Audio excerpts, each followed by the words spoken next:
Welcome back to Beginner Basics. Today we are going to work through downward facing dog.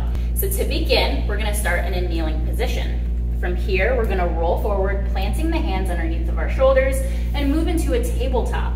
So hands go on the mat directly underneath of our shoulders, knees directly underneath of the hips. From here, we're going to inhale and flip our toes.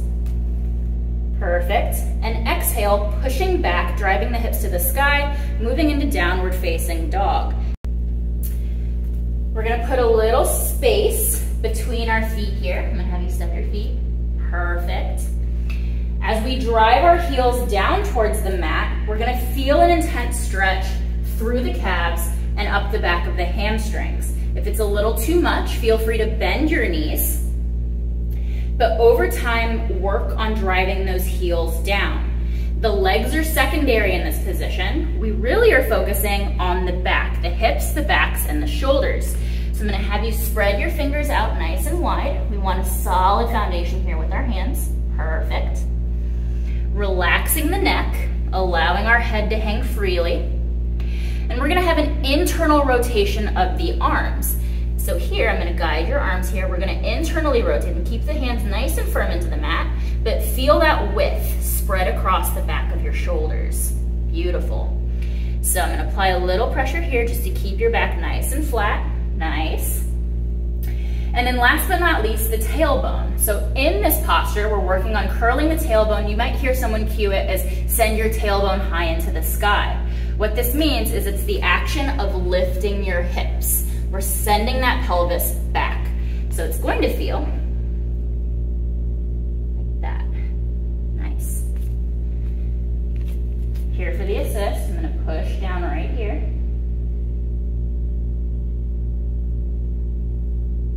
How does that feel? Good? Good. Nice. And this is just to help ground her heels down, flattening through that lower spine. That's really what we're striving for here, is a nice flat lower back.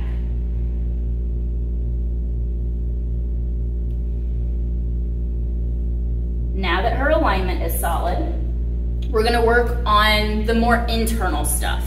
So in this posture, we wanna pull up on the perineum. That's like right here in the lower abdominals. So what it's gonna feel like is, you know when you have to pee really badly? Like that feeling of kind of drawing everything up to stop the bladder, that feeling. Maybe you're trying to like not go number one or number two. It's that feeling of drawing everything up, pulling everything in. So once you feel that inside, now we're gonna move up a little bit higher in the abdominals to engage what's called Uddiyana Bandha, and we're gonna hollow out the core. So on the inhale, we're filling up the belly, we're filling up the diaphragm, but we're drawing everything in to hollow out the belly. We're hollowing everything out and pulling it up into the rib cage. Beautiful. When you really engage Uddiyana Bandha, which is also known as the flying bandha, you should feel more engagement around the ribs and the mid-back. And that's exactly what we're going for here. So as you're hollowing everything out and you're inhaling, your lungs can't fill up forward, they're gonna expand backward and really stretch through the back of your ribs. Beautiful.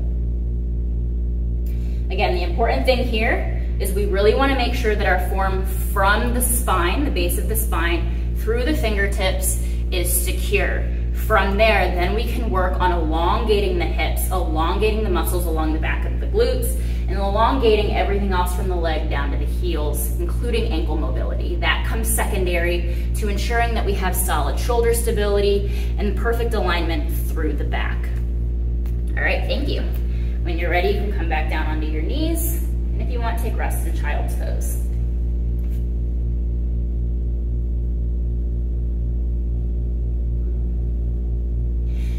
Any point in time while doing downward facing dog or Adho, Mukha, Svanasana, feel free to drop down into child's pose. As you can see in child's pose, we're still maintaining that shape. We're nice and flat through the lower spine. As we stretch nice and long on the mat in front of us and gently resting the forehead down on the mat. If this is still a little too intense, then feel free to hop over to the Beginner Basics episode where we cover Balasana. but you can use props to modify this, and that video will show you how. But feel free to take rest in this position, again, maintaining that posture through the upper body while you give your legs a little break. Thank you so much for watching today's video, and I'll see you next time.